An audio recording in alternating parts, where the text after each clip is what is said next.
ନମସ୍କାର। ଆଜି ମଧ୍ୟ ମୋର ଏଇ କାଳୁକୁ ନେଇ ଏକ ଅବିଶ୍ୱାସନୀୟ ଚିନ୍ତାର ବାହାରେ ଗୋଟେ ଘଟଣା ଯାହା ଘଟିଗଲା। ଆଜି ହେଉଛି 8 ତାରିଖ। ଏ ଭିଡ଼ିଓ ମୁଁ ରେକର୍ଡିଂ କରୁଛି। ଗତକାଲି ଥିଲା 7 ତାରିଖ। ଗତକାଲି ଏଭଳି ଏକ ଘଟଣା ଘଟିଗଲା ଯାହା ମୋତେ ଆହୁରି ଥରେ କାଳୁ ପ୍ରତି ମୋର ଯେଉଁ ସମ୍ପର୍କ ତାକୁ ଯେ କେବଳ ଦୃଢ଼ କଲା ତା ନୁହେଁ, କାଳୁ ଯେ ସବୁବେଳେ ମୋ ପାଖେ ପାଖେ ଅଛି, ମୋ କଥା ବୁଝୁଛି, ମୋ ମନ କଥା ଜାଣିପାରୁଛି, ତାକୁ ସେ ଆହୁରି ଥରେ ପ୍ରତିପାଦିତ କଲା। ଆଜି ମୁଁ ସେଇ କଥା କହୁଛି, ଏଇ କାଳୁର କଥା। ଟିକେ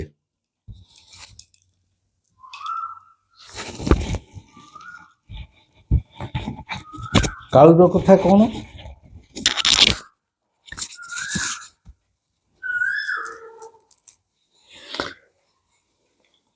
ଏମିତି ଦେଖିଲେ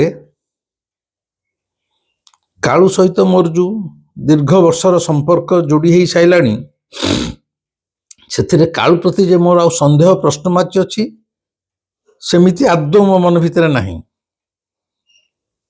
କାରଣ ସେ ମୋର ବିପଦ ବେଳେ ଛିଡ଼ା ହେଇଛି। ମିଛ ମହାତ୍ମା ବେଳେ ଯେତେବେଳେ ମୋତେ କ୍ରାଇମବ୍ରାଞ୍ଚର 6ଟା ଟିମ୍ ଓଡ଼ିଶାରେ ଖୋଜୁଥିଲେ, ମୁଁ ପାହାଡ଼ ଜଙ୍ଗଲ ଭିତରେ ଲୁଚିଥିଲି, ସେତେବେଳେ ସେ ମୋ ପାଖେ ପାଖେ ପ୍ରତିଟି ମୁହୂର୍ତ୍ତରେ ରହୁଥିଲା ମାନେ ତାର ଉପସ୍ଥିତିଟାକୁ ସେ ବହୁ ଭାବରେ ମୋତେ ଜାହିର କରୁଥିଲା, ଯେଉଁଥିପାଇଁ ମୁଁ ଏଭଳି ଏକ ବିପର୍ଯ୍ୟୟ ଭିତରୁ ଉଦ୍ଧାର ପାଇଥିଲି। ଅବିକଳ ସେମିତି ଯେତେବେଳେ 2012 ମସିହାରେ ସାମାନ୍ୟ ହାର୍ଟ ପ୍ରୋବ୍ଲେମ୍ ପାଇଁ ମୋତେ କେୟାର ହସ୍ପିଟାଲରେ ଆଡ଼ମିଟ୍ କରାଯାଇଥିଲା ଏବଂ ଅପରେସନ୍ ଥିଏଟର ଭିତରକୁ ମୁଁ ଚାଲି ଯାଇଥିଲି, ଅଥଚ ଅପରେସନ୍ ହେଲି ନାହିଁ। କାଳୁ କହିଲା, ତୋର ଅପରେସନ୍ ସରିଗଲାଣି, ତୁ ଉଠିକି ବାହାରି ଯା।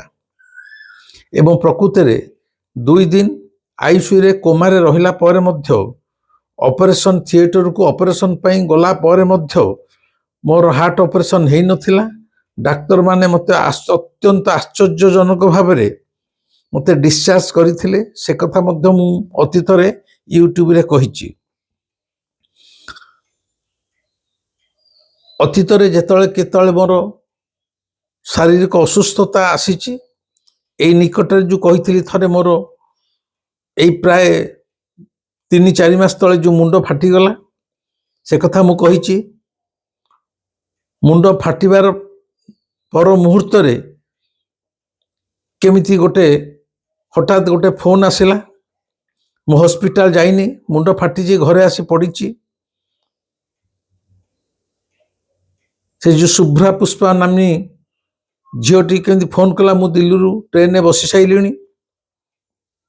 ସେ ତା ଭାଇକି ଫୋନ୍ କଲା, ତା ଭାଇ ଗୋଟେ ଡାକ୍ତର, ସେ କେମିତି ସେଇ ସାଙ୍ଗେ ସାଙ୍ଗେ ଫୋନରେ ହ୍ୱାଟ୍ସଆପ୍ରେ ମେଡ଼ିସିନ ଲେଖିଦେଲା। ସେ କଥା କହିଛି। ତେଣୁ ସେ ଶାରୀରିକ ଅସୁସ୍ଥତା ହେଉ ବା ମୋ ପଛରେ ଅତୀତରେ ପୋଲିସ ଖୋଜିବା ହେଉ କିମ୍ବା ବ୍ୟାଙ୍କର ଚାକିରି କାଳ ଭିତରେ ମଧ୍ୟ ଚାକିରି ଜନିତ କୌଣସି ସମସ୍ୟା ହେଉ, ପ୍ରତିଟି କ୍ଷେତ୍ରରେ ଅତି ଅଲୌକିକ ଢଙ୍ଗରେ କାଳୁ ମୋତେ ରକ୍ଷା କରିଛି, ଏଥିରେ କୌଣସି ସନ୍ଦେହ ନାହିଁ। ଭୋକ କଲାବେଳେ ଖାଇବାକୁ ଦେଇଛି, ତାର ଭିଡ଼ିଓ ମଧ୍ୟ ଅଛି, ଆପଣ ଦେଖିବେ। ଅଯାଚିତ ଭାବରେ ଅଜଣା ଲୋକ ହାତରେ ବ୍ୟାଙ୍କକୁ ଖାଦ୍ୟ ପଠେଇଛି। ସେଗୁଡ଼ାକୁ ମୁଁ ଆଉ ରିପିଟ୍ କରୁନାହିଁ, କିନ୍ତୁ ଖାଲି କହିବାର କଥା ହେଲା ଯେ କାଳୁ, ଏଇ କାଳୁ କହିଲା ବେଳେ मोर गोटे कथा मन पड़गला एई गला भिडियोटी देखिकी कमेंट रे जने बंधु कमेंट रे लिखिचंती आपण कालू कालू बोली कहंतुनी बरम कालिया कहंतु कालू सुनिया को आमको भल लागू नहीं। से भाई की मु नम्रतार सहित कहूची आपण को कौन भल लगुची से अनुसार मु कहबिनी। आपण जगन्नाथ को ठाकुर हिसाब रे देखुचंती तांको सम्मान दउचंती सेटा आपणकर चिंताधारा आपणकर संपर्क एने धरा जाऊ मोहन बाजी मोर सांग होइथिबो आमे पिलाळे गोटे स्कूल पढ़ी आपण तो मोहन बाबू डाकी पारती मु हुए तो मोहन ना डाकी पारे ता अर्थ मु कहूनी मु कालू सांगे पाठ पढ़ी बोली किंतु जगन्नाथ को मु मोर बंधु हिसाब रे देखे सी मते बिबू डाके मु ताकू श्रद्धारे कालू डाके सेटा मोर व्यक्तिगत संपर्कर ना मो पई से ठाकुर नुहे सी मो पई मो निजर रक्तमांस शरीर गोटे बंधु आपण को कालू शुणिया को खराब लगिले आपण न शुणी पारंती किंतु आपण को भल लगुनी बोली जे मु मोर बंधु को जो हिसाब रे मु संबोधन करुच्ची कालू नाटक कालिया डाकिबी ता संभव नुहे कारण आपणकर जगन्नाथ सहित व्यक्तिगत संपर्क दे आदौ जोड़ी होई नहीं एथुर स्पष्ट जना पड़ुची। आपण माने विश्वास करंतु को न करंतु मोर कालू सहित व्यक्तिगत संपर्क प्रतिटी मुहूर्त रे मोर कालू संबोधन रे से खुशी हुए सी भी मते जेते डाके बिबू डाके कई कही पारती सतरे कौन या बिबू डाके से डाकिकी न डाके से मु जानी आपण को मु देखई पारिबिनी प्रमाण करि पारिबिनी तेबे कालू अतीत रे अनेक समय जमी मते प्रचंड भोक कला बेले पिठा देइची रसगोला देइची रथ उपरे भोग रसगोला मध्य अति अजाचित भाव अजणा लोक हाथ में मते खुआईची अविकल सेमिति किंतु गोटाए थर थर मु कौन भावे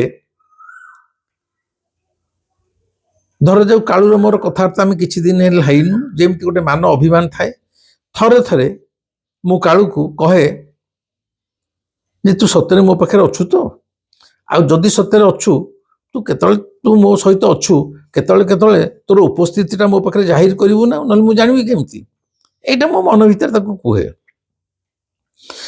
आ जेतेबेले एई भली मान अभिमान करे से तार पर मुहूर्त रे किछि एमिति घटना घटई देबो जो थरे से जणई दिए जे मु तो सह अछि सब बेले जे से तुमको देखा देबो सेमिति किछि नाही। ईश्वर हेले जने अनुभवर ठाकुर जगन्नाथ हेले मध्य अनुभवर ठाकुर उपलब्धिर ठाकुर तमर जदि तांको सहित संपर्क सेतिकी गाढ़ हेइथिबो जेमती अतीत रे 5-5 थर मते से रक्तमांस शरीर रे देखा देइचंती अनेक समय कथबार्ता करिचंती जदिओ मु तांको देखि पारुनी सी कहती मु शुणे सी डाकती मु जाए मंदिर तेणु ईश्वर जे सब बेले तुमको देखा देबे शंख चक्र गदापद धरी सेमिति किछि माने नहीं हुए तो सी एभली तुम जीवन में किछि घटना घटेबे जोटा अत्यंत अलौकिक होइथिबो अविश्वसनीय होइथिबो अकल्पनीय होइथिबो अचिंतनीय होइथिबो एवं तुम अनुभव करिवो जे प्रकृत रे ठाकुर तुम सहित अछंती मु सेई भली गतकाली जो घटी जाइथिबा घटनाटी कहूची आपण माने देखुचंती कि नहीं मु जानिनी न्यूज 7 टीवी रे प्रतिदिन सकाळे मु कथामृत कार्यक्रम रे आसुची किछि जीवनर कथा कहूची तेणु मझिरे मझिरे मते न्यूज7 स्टूडियो को रेकर्डिंग करिया को जीवाको पड़ी थाए। सेमती गतकाली थिला एप्रिल 7 तारिख मोर न्यूज7 स्टूडियो रे रेकर्डिंग थिला दिन 10 रु। सेठी गले निहाती गोटे थर 3-4 घंटा मते रहिया को पड़े, केते गुडी एपिसोड रेकर्डिंग करी आसिया को पड़े। गतकाली माने एप्रिल 7 तारिख दिन स्टूडियो रु गाड़ी आसी पहुंची गलानी। मु मोर पोशाक पिंधि बाहरली जेतले मोर पत्नी पचारिले तेमे सेपटे खाइबो ना एठी आसले घरे खाइबो। साधारणतः रेकर्डिंग सइला परे स्टूडियो रे मु खाई की फेरी थाए, मो पे खायर व्यवस्था मते होई थाए। मु कहले नाही मु सेपटे खाई की फेरबी, मो पे किछि रोसे करिया दरकार नहीं। चली गली स्टूडियो रे रेकर्डिंग सइला को प्राय 2टा पाखापाखि सरिला। खायर व्यवस्था ही थिला। मु साधारणतः बाहर को गले भात आदौ खाए नहीं, रुटी खाई दिए। सेठारे मध्य सेमती छुटिया अति छोट छोट रुटी, अति छोट छोट रुटी एडिक एडिक जोड़े रुटी खाइली। गतकाली जहाँ तरकारी होता भी जहाँ दिखाई मत सेतेटा कहीं भल लगलानी। तेणु मु खाली खाया कथा न खाइले से मन दुख करेंगे। मु खाई चली आसली सीना, किंतु भोकरे फेरिली। भोकरे फेरली माने सकाळ 10 रु जाइथिली, घरे जलखिया सकाळ 7 करी, सकाळ 7 रु दिन 2 हेला बेलू जी घंटा हेलानी प्रचंड भोक एवं एडे टिकी टिकी रुटी तरकारी मत एत काली भल लगलानी। तेणु प्राय खाइलिनी, कौन से मत चली आसली। घरे आसी पहुंचा बेलू खियापिया सरी।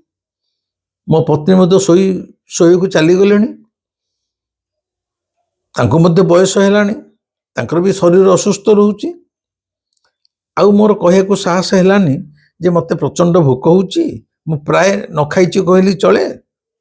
मो पे आउ थरे कोन करी कि मते दे कि कोन अछि दे। मु कहले ठीक अछि। आउ काहा को डाकिलिनी। मु मो बेडरूम रे आसिकी सोई जीबी बोली ठीक कली। निद होचु कुआडू ओडिया जदि कहा जाए भोकरे ओडिया निद जाए। कोरे भोक हेले ओडिया माने निद जाती, किंतु भोकरे ये जो ओडिया मु मोर निद हुएनी, निद हो न थे। किंतु प्रचंड भोक। रोसे घर को पाद चिपी चिपी गली, देखिली काले कौन कोटी कौन थिबो। सेमिति किछि खाया पे पाइलिनी। ए गांठिया फांटिया गुड़ा थिला तो खाया को इच्छा लानी। कौन करी भाविली हौ 5टा 6टा हो जाऊ, दुकान खोली गला परे जाइकी सिंगड़ा फिंगड़ा कौन किणी आनिबी खाइबी, सिंगड़ा मिठा आनिबी खाइबी कहीकि ए हेगला प्राय एतक हो सारानी 2:30 रु 3 भितर। कारण 2टा रु मु स्टूडियो फेरी। पुणी लाइट लिभे टे रूम टाक अंधारिया करी निद हो बोली शोया को चेष्टा कली। किंतु सତରେ कहूँ प्रचंड भोक होता है। भावुता जमी भोक संभाली पारि जाऊँ चूड़ा अच्छी खाली चूड़ा चीनी पचे चकटी खाईदेवी। एमती भोक छटपट होउची। मोर दांड द्वार कलिंग बेलटा बाजिला। माने 8 गोटा को मार्क करूँ। कलिंग बेल जब बाजिला देखा को मो गेट सामने एकादशी भाई छिड़ा होती। एकादशी भाई किए? भुवनेश्वर मोर कार जी चलांती से हेले एकादशी भाई। तांको ना एकादशी खुंटिया, तांकर खंडापोड़ा पटे घर भुवनेश्वर से घर द्वार कर अछंती। मो कार से चलांती। परमानेंट मासिक दरमारे नुह, किंतु तांकर निजर ऑटो अच्छी। किंतु संपर्क गोटे हो जाइए भुवनेश्वर रहिला परठुरु। मते से आश्रम नहीं कि जाती। भुवनेश्वर डाक्तर पाख हो जहाँ जुआड़े जावाक हो मते मो स्त्री मो पिलान को से नहीं कि जाती एकादशी भाई। एकादशी भाई गोड़े माछ अखिया होता। तांकर सेटा पाद तल ऑपरेशन होती। सी प्राय 5-6 दिन है पाद बैंडेज होती। से नाई ऑटो चल पार्टी ना कार चल पार्टी। से मत कही तेणु से घरे रेस्ट नहीं कि था। 5-6 दिन है सी मो पाक आसी ना मोर जिते जुआडे जबार है ओला कि उबेर कर जाए हठात दिन 3टा पाखापाखि हम प्राय 3टा अरे एकादशी भाई पाद को चाहिए पादे बैंडेज गुड़ा है अरे एकादशी कड़े से कहला नहीं आप रखु रखु मैंने गोटे एडिकी डिबाटे स्टील डिबा आउ गोटे पॉलिथिन जरी मुझे कौन ना रखिदे मुझे रुह यहाँ कौन अच्छी जदि गरम लगुच माने से डिबाटा हाथ को तातुची पूरा माने कौन शब्द गोटे कौन गरम जिन पशि से कहले नाई मु सन्ध्या पछे आसबि एने मोर तरतर अच्छी जाऊँगी किसी कथबार्ता कर समय नाला आप रखी दिंतु एक से प्रकृत सागे सागे चलीगले कौन तरतर थे कि कौन मुझे जानी चलीगले सागे सागे मु रोसे घर नहीं कि से पॉलिथिन जरीटा जो खोले ता भितर बिरी बरा प्राय 10-12टा नगद छणा अच्छी गोटे मु बेलरे काढ़ी आउ से जो स्टील डिबाटा जो काढ़ी दिए ता भितर छोट छोट काकेरा आउ मंडा मेचाए काकेरा निहाती 8-10टा मंडा 8-10टा गोटे बड़ स्टील डिबारे पड़ती आ सबुरा उषुम पूरा माने डिबाटा पूरा ताती जाइए मु एकदम काबा हो सत कथा कहूँ कारण प्रबल भोक करूला भावुली केमी 5टा बाजो दुकान खोलिली मुझे सिंगड़ा मिठा आनी खाइबे एणे निद होनी ठीक सेतिक बेले कालू मते जनईदेला कहीदेला तते प्रबल भोक होउतला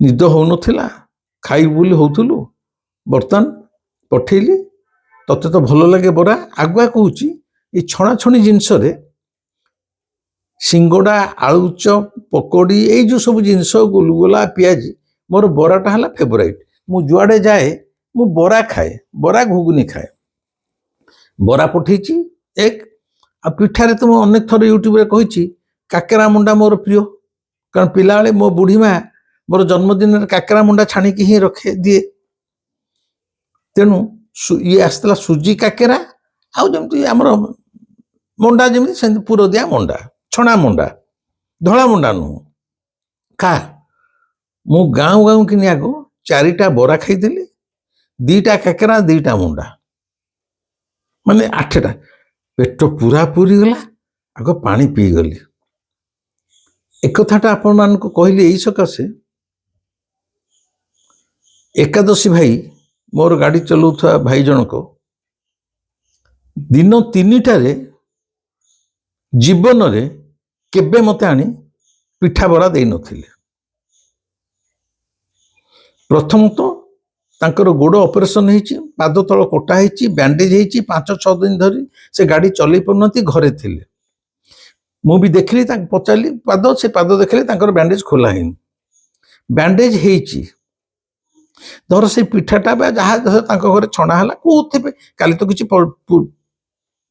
पर्वपर्वाणी नथिला जदि भी तांकर छणा हला कौन सी कारण से भलरे संध्या बेलू कानिक भी दे पारथांते ठीक मु 2:30 को स्टूडियो रु फेरी अध घंटा हम आ भितर घरे पहुंची भोकर छटपट हवा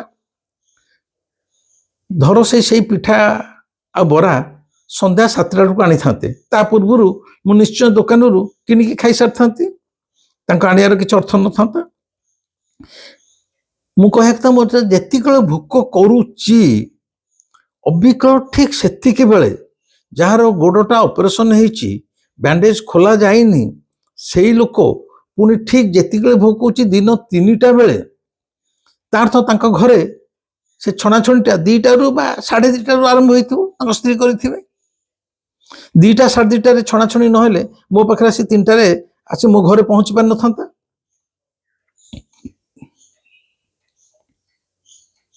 दीटा 2:30 बेले भी जने छाणीबो काहेकि सेतले खाई पी लोक सोया कथा भी खिया पिया लोक घरे डेरी होउथबो किंतु देखंतु जेहेतु मु स्टूडियो रे भल पे खाइनी पेट पुरीनी मु आसीची मते भोक करिबो बा कलाणी कालू तार व्यवस्था आगुआ कर सारछि माने एकादशी भाई रो स्त्री तांका नाम होची अंजना एकादशी भाई रो स्त्री मुंडरे कौन से भर्ती करछि कि एकादशी भाई मुंडरे कौन भर्ती करछि मु तो आदौ कहि परिबिनी किंतु ମୋ ପାଇଁ ମୋର ପ୍ରିୟ ବରା, ସେ ଆଳୁ ଚପ୍ କରିପାରିଥାନ୍ତେ, ପିଆଜି କରିପାରିଥାନ୍ତେ, ଆଉ କିଛି। ମୋର ପ୍ରିୟ ବରା ବି ହେଇଛି ଏବଂ କାକେରା ମଣ୍ଡା ମଧ୍ୟ ଛଣା ହେଇଛି। ଏବଂ ମୋତେ ଯେତିକି ଭୋକ ହେଉଛି, ଯେଉଁ ସମୟରେ ମୋର ଖାଦ୍ୟ ଦରକାର, ଠିକ୍ ସେଇ ସମୟରେ ବାରମ୍ବାର କହୁଛି, ଦିନ 3ଟା ବେଳେ ଏକାଦଶୀ କେବେ ମୋତେ ଆଣି କିଛି ଦେଇନି। ଠିକ୍ 3ଟା ବେଳେ ଗୋଡ଼ ବ୍ୟାଣ୍ଡେଜ୍ ଖୋଲା ହେଇନି, ଏକାଦଶୀ ଭାଇ ମୋତେ ଆଣିକି ପିଠା ବରା ଦେଇକି ଯାଉଛି। ଏହାକୁ କ'ଣ ଆପଣ ଭାବୁଛନ୍ତି କାକତାଳୀୟ? ଆପଣ ଭାବିପାରନ୍ତି ଏଇଟା ଗୋଟେ accidental. Nothing is accidental, everything is pre-designed and pre-planned by that almighty God. For me, he is କାଳୁ। ତେଣୁ ଇଏ ହେଉଛି କାଳୁର ଖେଳ। କାଳୁ ନ ଚାହିଁଥିଲେ ମୋତେ ଠିକ୍ ଭୋକ କଲା ବେଳେ ମୋର ପ୍ରିୟ ଖାଦ୍ୟ, ତାପରେ କାଲି ପର୍ବପର୍ବାଣି କିଛି ନାହିଁ, ହଠାତ୍ ସେତେବେଳେ ଦିନ ଉଦୁଦିଆ ଖରାବେଳଟାରେ କାକେରା ମଣ୍ଡା କାହିଁ ଜଣେ ଛାଣିବ? ଏ ଖରାବେଳଟାରେ ବରା କାହିଁ ଜଣେ ଛାଡ଼ିବ? ସେଟା ସନ୍ଧ୍ୟାବେଳେ ବି ଛଣା ଯାଇପାରିଥାନ୍ତା।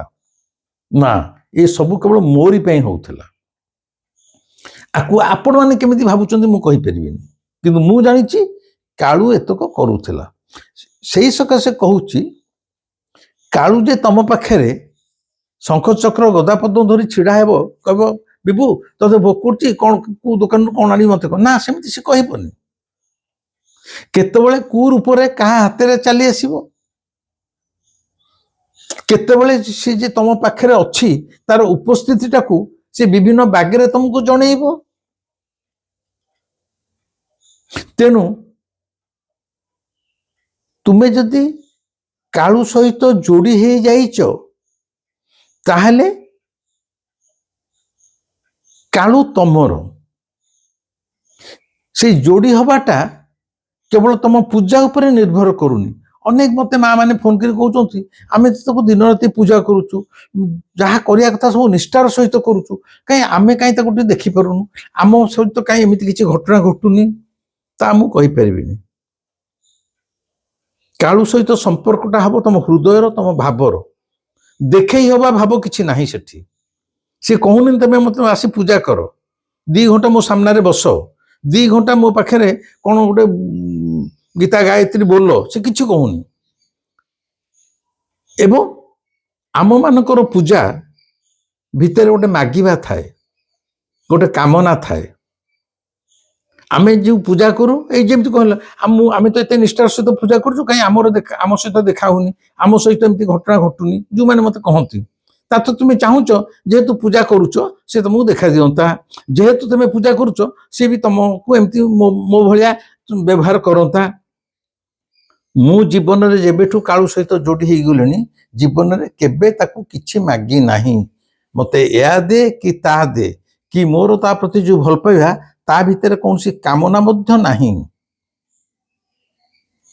ଯେ ମୁଁ ଯେହେତୁ ତାକୁ ଭଲ ପାଉଛି ସେ ମତେ ଏହା କରିଦେବ। ମୁଁ ବାରମ୍ବାର କହୁଛି, ତା ପ୍ରତି ମୋର ପ୍ରେମ ନିଃସର୍ତ୍ତ ପ୍ରେମ, ଯାହା ଭିତରେ କୌଣସି ଦାବି ନାହିଁ, କାମନା ନାହିଁ କି ବାସନା ନାହିଁ, ଏବଂ ସମର୍ପଣ ଭାବ।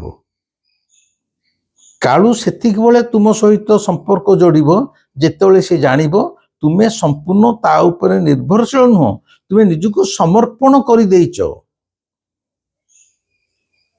ଆମେ କ'ଣ ସମର୍ପଣ ତା ପାଖରେ କରିପାରୁ? ଖାଲି କହୁ ତୁ ମୋର ସବୁ, ତୁ ଯାହା ଚାହିଁବୁ ତାହା କହୁ, କିନ୍ତୁ ଯଦି ଗୋଟେ ଘଟଣା ଘଟିଯାଏ ଆମେ ସେ ଘଟଣାକୁ ସ୍ୱୀକାର କରୁନି।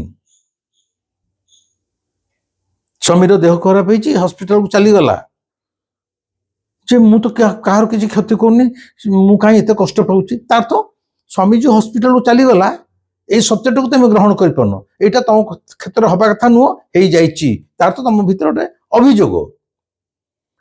ଝିଅର ଟ୍ରାନ୍ସଫର ହେଇଯାଇଛି, ଝିଅ ବ୍ୟାଙ୍କରେ ଚାକିରି କରୁଛି, ଜଣଙ୍କ କଥା କହୁଛି, ତାଙ୍କର ଟ୍ରାନ୍ସଫର ଗୋଟେ ଗାଁ ବ୍ରାଞ୍ଚକୁ ହେଇଗଲା, ସେ ଭୁବନେଶ୍ୱରରେ ଥିଲା, ଭୁବନେଶ୍ୱର ଟ୍ରାନ୍ସଫରଟା ଗୋଟେ ରୁରାଲ ଏରିଆକୁ ହେଇଗଲା। ସେ ସ୍ତ୍ରୀ ଲୋକ ଜଣ ମତେ ଫୋନ କରି କହିଲେ, ସେ ଭୁବନେଶ୍ୱର ଥିଲା, ତାକୁ ଗୋଟେ ସହର ଭିତରୁ କ'ଣ ହେଇନଥାନ୍ତା, ତ ଗୋଟେ ଗାଁ ଭିତରୁ ଝିଅଟେ ସେ ଗାଁ ଭିତରେ ଯାଇକି ସବୁଦିନ ଯିବା ଆସିବା କରିବ? ତାର ତ ଏଇଟାକୁ ତମେ ଗ୍ରହଣ କରିପାରୁନ, ତମେ ଜାଣିପାରୁନ ଏଇ ଟ୍ରାନ୍ସଫରଟା ମଧ୍ୟ କାଳୁ ଇଚ୍ଛାରେ ହଉଛି। ବା ସେ ଚାହୁଁଛି, ତାର କ'ଣ ଗୋଟେ ଉଦ୍ଦେଶ୍ୟ ଥିବ। ତାହେଲେ ତ ତମ ଭିତରେ ସମର୍ପଣ ଭାବ ନାହିଁ। ଯାହା ଯାହା ଘଟଣା ତମ ମନ ଅନୁସାରେ ହଉନି, ଯୋଉ ଘଟଣା ଘଟୁନି, ସେଣିକି ସେ ଝିଅର ବାହାଘର ନ ହଉ, ସ୍ୱାମୀର ଦେହ ଖରାପ ହଉ, ଘରର ଛାତ ନ ପଡ଼ିଥାଉ, ପୁଅର ଚାକିରି ନ ହେଇଥାଉ, ବା ପୁଅକୁ 40 ବର୍ଷ ହେଲାଣି ତା ପାଇଁ ଝିଅଟେ ମିଳୁନି, ତା ବି ହଉ, ତମର ଜଗନ୍ନାଥଙ୍କ ପ୍ରତି ସମର୍ପଣ ଭାବ ନାହିଁ। ତମେ ଚାହୁଁଛ, ତମେ ଯାହା ଚାହୁଁଥିଲ ସେୟା ହିଁ ଘଟିଥିଲେ କାଳୁ ସହିତ ତମର ସମ୍ପର୍କ ଅଛି। ନା, ଜୀବନରେ ଯାହା ଘଟୁଛି ତମେ ଯଦି ତାକୁ ଆନନ୍ଦରେ ଗ୍ରହଣ କରିପାରିବ ଯେ ଏଇଟା କାଳୁର ଇଚ୍ଛା ଥିଲା, ତାହେଲେ ସେଇଟା ଜାଣିବ, କାଳୁ ଜାଣିବ ଯେ ଏମାନେ ମୋ ପ୍ରତି ସମର୍ପିତ, ତା ତ ମୁଁ ଯାହା କରୁଛି ଏଇଟାକୁ ଏମାନେ ଗ୍ରହଣ କରୁଛନ୍ତି। କିନ୍ତୁ 100ରେ 100 ଲୋକ ଆଦୌ ଗ୍ରହଣ କରିପାରନ୍ତି ନାହିଁ। ଘଣ୍ଟା ଘଣ୍ଟା ପୂଜା କରନ୍ତି ଏବଂ ମନ ଭିତରେ ଇଚ୍ଛା ଥାଏ ଯେ ମନ ଯାହା ଚାହୁଁଛି ସେଇ ଗୁଡ଼ା ଯଦି ଘଟଣା ଘଟିବ ତାହେଲେ ଠାକୁର ଅଛନ୍ତି, ଠାକୁର ଭଲ। ଯାହା ତମେ ଚାହୁଁନ, ମାନେ ବର୍ତ୍ତମାନ ଯାହା ଘଟଣା ଘଟିଗଲା ସେଇଟା ମନ ଗ୍ରହଣ କଲାନି, ତାହେଲେ କାଳୁ ପ୍ରତି ଅଭିଯୋଗ, ଅସନ୍ତୋଷ, ଅଶାନ୍ତି ତମ ମନ ଭିତରେ ଆସିଗଲା, ତାହେଲେ ତମେ କାଳୁର କରୁଣା ପାଇପାରିବ ନାହିଁ। ମୋ ନାଁରେ କ୍ରାଇମବ୍ରାଞ୍ଚ କେସ୍ କଲା, ମିଛ ମହାତ୍ମା ବହିକି ନେଇ ମୁଁ 4 ମାସ ବଣ ଜଙ୍ଗଲରେ ପଡ଼ିକି ରହିଲି। ମୁଁ କାଳୁକୁ ଦିନେ ଅଭିଯୋଗ କରିନି ତୁ ମତେ ଏ କଷ୍ଟ କାହିଁ ଦେଲୁ ବୋଲି। ତାର ଇଚ୍ଛା, ତାକୁ ଗ୍ରହଣ କଲି। ବା ଜୀବନରେ ଯେତେବେଳେ ଯାହା ହଉ, ଦେହ ଅସୁସ୍ଥ ହଉ, କି କେୟାର ହସ୍ପିଟାଲରେ ପଡ଼େ, କି ଭୋକରେ ପଡ଼େ, ମୁଁ କିଛି କୁହେନି। ମୁଁ କହେ ତୋରି ଇଚ୍ଛା ପୂର୍ଣ୍ଣ ହଉ, ମୋର ନିଜସ୍ୱ ଇଚ୍ଛା ବୋଲି କିଛି ନାହିଁ। ତୁ ଯୋଉଥିରେ ଖୁସି ମୁଁ ସେଇଥିରେ ଖୁସି। এইটা ହେଲା ସମର୍ପଣର ଭାବ। ଆଉ ଯଦି ପ୍ରକୃତରେ ହୃଦୟରେ ତୁମେ କାଳୁ ପ୍ରତି ସମର୍ପିତ, ମୁଁ ଗ୍ୟାରେଣ୍ଟି ଲେଖିଦେଇକି ଯାଉଛି, କାଳୁ ତମର, ସେ ତମର ସବୁ ଦାୟିତ୍ୱ ବୁଝିବ।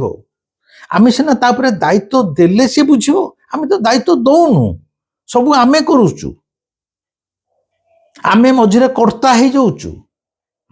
ଜୀବନରେ ଯେତେବେଳେ ଯାହା ସମସ୍ୟା ଆସିଲା ଆମେ ନିଜକୁ ହିରୋ କରି, ମାନେ କର୍ତ୍ତା କରି, କୃଷ୍ଣଙ୍କ ଭାଷାରେ ଆମେ ତାର ସମାଧାନର ବାଟ ଖୋଜୁଛୁ, ଯାହା ଭିତରେ ଈଶ୍ୱରଙ୍କ କୌଣସି ସତ୍ତା ନାହିଁ। ଏବଂ ଯୋଉ ଘଟଣାଟା ଘଟିଲେ ଆମକୁ ସହଜ ଲାଗୁନି, ଭଲ ଲାଗୁନି, ସେତେବେଳେ ଆମ ଭିତରେ ବିଷାଦ, ଅବସାଦ, ହତାଶା, ଠାକୁରଙ୍କ ପ୍ରତି ଅଭିମାନ, ବହୁତ ଜିନିଷ ଚାଲି ଆସୁଛି। ଏଟା ସମର୍ପଣର ଭାବ ନୁହଁ। ସେଇ ସକାଶେ କହିଲି କାଳୁକୁ ଖାଲି ଭଲ ପାଇଲେ ହବନି, ତା ପାଖରେ ନିଜକୁ ସମର୍ପି ଦେବାର ହେଲା, ସମର୍ପଣ କରିଦେବାର ଅଛି। ମୁଁ ଜାଣିନି ଏଇ ଯୋଉ ଭିଡ଼ିଓଟେ କଲି, ଅନ୍ୟ ଭିଡ଼ିଓ ଗୋଟେ ଭକ୍ତଙ୍କ କଥା କହିଥାନ୍ତି, ଯେହେତୁ ଗତକାଲି ହେଇଗଲା ଆଉ ସେ ଘଟଣାଟାକୁ ମୁଁ ଭୁଲି ପାରୁନି। ମୁଁ କାଳୁକୁ ଯେତେ କୋଟି କୋଟି କୃତଜ୍ଞତା ଜଣେଇଲି ମଧ୍ୟ ମୋର ଭାଷା କମ୍ ହବ। ଆଉ ବିଶ୍ୱାସ କରନ୍ତୁ, କାଲି ଷ୍ଟୁଡ଼ିଓରୁ ରେକର୍ଡିଂ କରି କଥାମୃତ କାର୍ଯ୍ୟକ୍ରମ ଫେରିଲା ପରେ ମୋତେ ଯୋଉ ଭୋକ ହଉଥିଲା ଏବଂ ମୋ ସ୍ତ୍ରୀ ଶୋଇଯାଇଥିଲା, ହଠାତ୍ ସେଇ ଭୋକ ସମୟରେ ପ୍ରକୃତରେ ଯେ ମୋ ପାଖକୁ କାକେରା, ମଣ୍ଡା ଆଉ ଗରମ ଗରମ ବରା, ଗରମ ଗରମ ଆସି ପହଞ୍ଚିଯିବ, ଏଇଟା ମୋ ସ୍ୱପ୍ନରେ ବାହାର ଥିଲା। ଏବଂ ପ୍ରତି ମୁହୂର୍ତ୍ତରେ ମୁଁ ନିଜେ ଉପଲବ୍ଧି କରୁଛି, ଅନୁଭବରେ ଆଣୁଛି, ଏବଂ କାଳୁ ମଧ୍ୟ ମୋତେ କହିଦେଉଛି ମୁଁ ତୋ ସହ ଅଛି। ଏଇ ହେଲା ମୋର କାଳୁ। ଅଧିକା କିଛି ମୁଁ କହୁନି। ଏ ଭିଡ଼ିଓଟା କେମିତି ଲାଗିଲା? ଯେହେତୁ ଆପଣମାନେ ମଝିରେ ମଝିରେ କହନ୍ତି ଆପଣଙ୍କର ବ୍ୟକ୍ତିଗତ ଅନୁଭୂତିର କଥା କୁହନ୍ତୁ, ଏହା ମଧ୍ୟ କହୁଛି, କିଛି କିଛି ଲୋକ କମେଣ୍ଟରେ କହୁଛନ୍ତି ଖାଲି ଯେ ଆପଣଙ୍କ ସହିତ ଘଟୁଛି ସେମିତି ନୁହଁ, ଆମ ମାନଙ୍କ ସହିତ ଘଟୁଛି। ମୁଁ ମନା କରୁନି, ମୁଁ ତ କହୁନି କାଳୁ ମୋର ଏକା ବୋଲି। ଜଗନ୍ନାଥ କ'ଣ ମୋର ଏକା? ସେ ସମସ୍ତଙ୍କର। ମୁଁ ଏଟାକୁ ପରିପ୍ରକାଶ କରିପାରୁଛି, ମୋ ଭିତରେ ସାମର୍ଥ୍ୟ ଅଛି, ହୁଏତ କେହି କରିପାରୁନି। ଅନେକଙ୍କର ଏଇଭଳି ଅଲୌକିକ ଅନୁଭୂତି ରହିଥିବ, ମୁଁ ମାନୁଛି। ତେବେ ମୁଁ ଯେହେତୁ ମୋ ପରିବାର ସହିତ ମୋର ସମସ୍ତ ଅନୁଭବକୁ ସେୟାର କରୁଛି, ଯେହେତୁ କାଲି ଏ ଘଟଣାଟି ଘଟି ଯାଇଥିଲା, ମୁଁ ଉଚିତ ମନେ କଲି ମୁଁ ସାଙ୍ଗେ ସାଙ୍ଗେ ଆପଣମାନଙ୍କ ସହିତ ସେୟାର କରିବି। ଆଉ ପ୍ରକୃତରେ ଯେତେବେଳେ ଆଖି ମୁଜି ବସି ଟିକେ ଭାବି ଦଉଛି, ମୁଁ ନିଜେ ଆଶ୍ଚର୍ଯ୍ୟଚକିତ ହେଇଯାଉଛି। ଦିନ 3ଟା ବେଳେ ଏମିତି ଦେଖିଲି ଏକାଦଶୀ ଭାଇ ମୋର କିଏ, ସେ ମୋର ଗାଡ଼ି ଚଲାଉଛନ୍ତି। ଆଜିକାଲି ପ୍ରାୟ ରକ୍ତ ମାସର ମାନେ ସମ୍ପର୍କୀୟ ଭାଇମାନେ ପଚାରୁନାହାନ୍ତି ଭାଇମାନଙ୍କୁ। ତେଣୁ ଦିନ 3ଟାରେ ଏକାଦଶୀ ଭାଇର ଗୋଡ଼ରେ ଅପରେସନ ହେଇଛି। ଠିକ୍ ସେତିକି ବେଳକୁ ଭୋକ କଲା ବେଳକୁ ତା ପୂର୍ବରୁ ତାଙ୍କର ଛଣାଛଣି ସରିଛି, ଅବେଳାରେ ମୋ ପାଖକୁ ଚାଲି ଆସିଲା। ଆ ପଛରେ କେବଳ କାଳୁର ଖେଳ, ଆଉ କିଛି ନୁହେଁ। ଯିଏ କାଳୁର ଖେଳକୁ ବୁଝି ଯାଇପାରିଲା ତା ଜୀବନରେ ଆଉ ଦୁଃଖ ରହିବ କୋଉଠି? ରହିଲି, ନମସ୍କାର।